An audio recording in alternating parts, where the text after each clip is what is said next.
রাসূলুল্লাহ সাল্লাল্লাহু আলাইহি ওয়াসাল্লামের বয়স যখন ৫৭ বছর 57 ইয়ার্স তখন কি হয় সেটা ইনশাআল্লাহ আজকে আমরা জানব। তখন ছিল মূলত ৪র্থ হিজরি অর্থাৎ উহুদ যুদ্ধের পরের ঘটনা।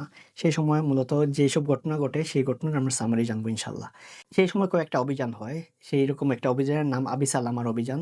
সেই অভিযানে ১৫০ সদস্যের সাহাবীরা ছিলেন যারা অভিযানটাতে নেতৃত্ব দেন এবং অভিযানটা পরিচালনা করেন। অর্থাৎ উহুদ যুদ্ধের পরও কিন্তু অনেকগুলো যুদ্ধ হয়, অনেকগুলো ছোট, ছোট অভিযান হয়। সেইরকম একটা অভিযান ছিল আবি সালামার অভিযান।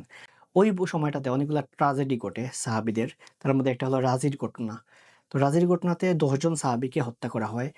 তাদেরকে এমনভাবে হত্যা করা হয় যে কুরাইশরা ওই যে উহুদ যুদ্ধের প্রতিশোধ, বদর যুদ্ধের প্রতিশোধ হিসেবে তারা সাহাবীদেরকে ধরে নিয়ে যায় এবং ধরে নিয়ে গিয়ে তারা ১০ জন সাহাবীকে হত্যা করা হয় এবং সেই যে সাহাবীদেরকে হত্যা করা হয় এমনভাবে তারা মক্কায় নিয়ে যায়। মক্কায় নিয়ে গিয়ে কাইন্ড অফ আমরা আমাদের সময়ের প্রেক্ষাপটে বলতে পারি তাদেরকে ফাঁসি দেয়া হয়। তো যেসব সাহাবীদেরকে ফাঁসি দেওয়া হয় তার মধ্যে একজন ছিলেন খুবাইব রাদিয়াল্লাহু আনহু। উনাকে সেই সময় মক্কায় নিয়ে যাওয়া হয়। মক্কায় নিয়ে তাকে ফাঁসি দেওয়া হয়। এবং ওই ফাঁসির আগে যে আমরা অনেকেই শুনি যে ফাঁসির আগে শেষ ইচ্ছা কি থাকে? ২ রাকাত নামাজ পড়া। তো এই যে ফাঁসির আগে বা মৃত্যুর আগে যে ২ রাকাত নামাজ পড়ার সেই উইশটা বা সেই সংকল্পটা বা সেই ইচ্ছাটা ছিল খুবাইব রাদিয়াল্লাহু আনহুর। উনি মৃত্যুর আগে উনি শাহাদাত বরণের আগে ২ রাকাত নামাজ পড়ার কথা বলেন। এবং উনি যে ঐদিন যে নামাজটা পড়েন, সেই নামাজ দেখেই কিন্তু পরবর্তীতে কয়েকজন ইসলাম গ্রহণ করেন। যে একজন মানুষ যার মৃত্যু কিছুক্ষণ পর মৃত্যু হবে, তিনি এইভাবে নামাজ পড়তে পারেন। তো উনার এই নামাজটা ছিল এমন একটা নামাজ, যেই নামাজ দেখে পরবর্তীতে কয়েকজন ইসলাম গ্রহণ করেন। ওই সময় আরেকটা ট্র্যাজেডি ঘটে, সেটা ছিল বীরে মাউনার ঘটনা। যে রাসূলুল্লাহ সাল্লাল্লাহু আলাইহি ওয়াসাল্লামের কাছে একটা প্রতিনিধি দল আসে নাজ থেকে। তারা আসার পর তারা বলে যে তাদের অঞ্চলে দাওয়াতের জন্য একটা প্রতিনিধি দল যেন পাঠানো হয়, যারা তাদেরকে বিভিন্ন কুরআন শেখাবে, বিভিন্ন তালিম দিবে। তো রাসূলুল্লাহ সাল্লাল্লাহু আলাইহি ওয়াসাল্লাম ৭০ সদস্যের একটা দল পাঠান। এবং সেই ৭০ সদস্যের দলটাকে যখন পাঠানো হয়, তার মানে চিন্তা করেন যে আল্লাহ রাসূল সাল্লাল্লাহু আলাইহি ওয়াসাল্লামের কাছে কেউ এসে যদি বলে যে তাদেরকে ট্রেনিং দেয়া হবে এরকম একটা টিম পাঠাইতে। তো আল্লাহ রাসূল সাল্লাল্লাহু আলাইহি ওয়াসাল্লাম সবচেয়ে ভালো একটা টিম তো পাঠাবেন। তো এইরকম একটা টিমের সদস্য ছিলেন ৭০ জন, ৭০ জন কারি, কোরআনের হাফেজ এরকম ওই সময় পর্যন্ত যতগুলো কোরআনের আয়াত নাজিল হয়, সূরা নাজিল হয়, এরকম একটা টিমকে পাঠান। তো সেই টিমকে সেই বীরে মাওনার যে ঘটনাটা আমরা একটু আগে উল্লেখ করলাম, সেই দলটা তারা হত্যা করে এবং এইখান থেকে কয়েকজন সাহাবী, গুটি কয়েক সাহাবী বেঁচে ফিরেন এবং তাদেরকে ওই জায়গায় হত্যা করা হয়। এবং আল্লাহ রাসূল সাল্লাল্লাহু আলাইহি ওয়াসাল্লামের কাছে বা মদিনার মানুষের কাছে এটা আসলে এমন একটা ঘটনা যে তারা আসলে এই সুখটা এইরকম একটা ভীতিকর একটা অবস্থা, এটা আসলে উনারা চিন্তা করতে পারেন নাই যে এরকম কোনো ঘটনা ঘটতে পারে।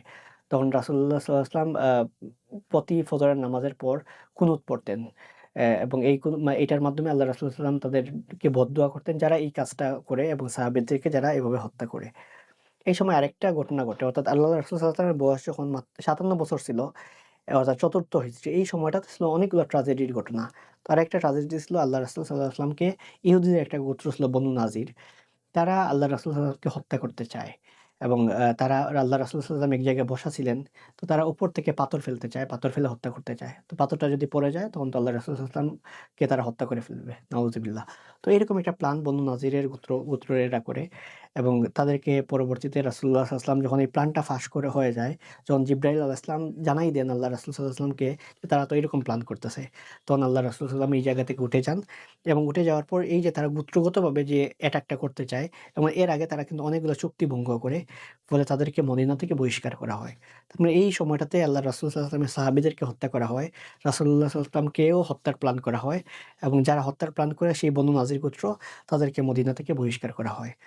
এই সময়টাতে যে আমরা মদ পান নিষিদ্ধের ঘোষণা যেটা জানি, পবিত্র কোরআনে ধারাবাহিকভাবে মদ পানের ব্যাপারে ডিসকারেজমেন্ট আসছে এবং পরবর্তীতে ফাইনালি মদ পানটা নিষিদ্ধ হয়, হারাম হয়। সেটা কিন্তু এই সময়টা ছিল মদ পান নিষিদ্ধ হয়। এবং এই সময়টাতে আল্লাহ রাসূল সাল্লাল্লাহু আলাইহি ওয়াসাল্লামের বিয়ে করেন উম্মে সালামা রাদিয়াল্লাহু আনহাকে। উম্মে সালামা রাদিয়াল্লাহু আনহা তখন বিধবা ছিলেন। উনার হাসব্যান্ড আবু সালামা রাদিয়াল্লাহু আনহু উনি ইন্তেকাল করেন। উনি শাহাদাত বরণ করেন। তো উনি শাহাদাত বরণ করার পর রাসূলুল্লাহ সাল্লাল্লাহু আলাইহি ওয়াসাল্লাম উনার যে জানাজার নামাজটা পড়ান, সেটা কিন্তু আমরা যে নরমাল যে ৪ তাকবীরে পড়ি, ৪ তাকবীরের পরিবর্তে রাসূলুল্লাহ এক্সট্রা কয়েকটা তাকবীরে জানাজার নামাজটা পড়ান। তো সাহাবীরা অবাক হন যে এত তাকবীরের এত তাকবীর যে দিলেন, এটা কি নতুন কোনো বিধান নাজিল হলো কিনা? বা আল্লাহ রাসূল সাল্লাল্লাহু আলাইহি ওয়াসাল্লাম নামাজে ভুল করলেন কিনা? তখন রাসূলুল্লাহ সাল্লাল্লাহু আলাইহি ওয়াসাল্লাম বললেন যে, আবু সালামা উনি যে সাহাবী, উনি কিন্তু উনি ১,০০০ তাকবীর পাওয়ার যোগ্য। মানে উনি এরকম একটা মর্যাদাপূর্ণ সাহাবী। এবং আবু সালামা রাদিয়াল্লাহু আনহু উনি ইন্তেকাল করার পর ওনার ওয়াইফ উম্মে সালামা রাদিয়াল্লাহু আনহাকে রাসূলুল্লাহ সাল্লাল্লাহু আলাইহি ওয়াসাল্লাম বিয়ে করেন এবং বিয়ের আগে উম্মে সালামা রাদিয়াল্লাহু আনহা ৩ টা শর্ত ছিল বা ওনার ৩ টা অবজেকশন ছিল। তো একটা হলো গিয়ে উনি অনেক বয়স্ক, উনার সন্তান আছে এবং সেই সন্তানের দেখাশোনা উনি করতে চান। আর ৩ নম্বরটা হলো উনার মধ্যে জিলাসি আছে। তখন আল্লাহ রাসূল সাল্লাল্লাহু আলাইহি ওয়াসাল্লাম এই ৩ টা প্রশ্নেরই আনসার দেন এবং আনসার দেওয়ার পর যখন উম্মে সালামা রাদিয়াল্লাহু আনহা উনি সন্তুষ্ট হন, তখন উম্মে সালামা রাদিয়াল্লাহু আনহার সাথে আল্লাহ রাসূল সাল্লাল্লাহু আলাইহি ওয়াসাল্লামের বিয়ে হয়। এবং রাসূলুল্লাহ সাল্লাল্লাহু আলাইহি ওয়াসাল্লামের স্ত্রীদের মধ্যে উম্মুল মুমিনিনদের মধ্যে যারা ছিলেন খুবই বিজ্ঞ, যারা ছিলেন ফকিহ, যারা হাদিসের অনেক জ্ঞান ছিল যাদের, তাদের মধ্যে একজন তো আমরা জানি আয়েশা রাদিয়াল্লাহু আনহা এবং আরেকজন ছিলেন এখানের মধ্যে উল্লেখযোগ্য উম্মে সালামা রাদিয়াল্লাহু আনহা।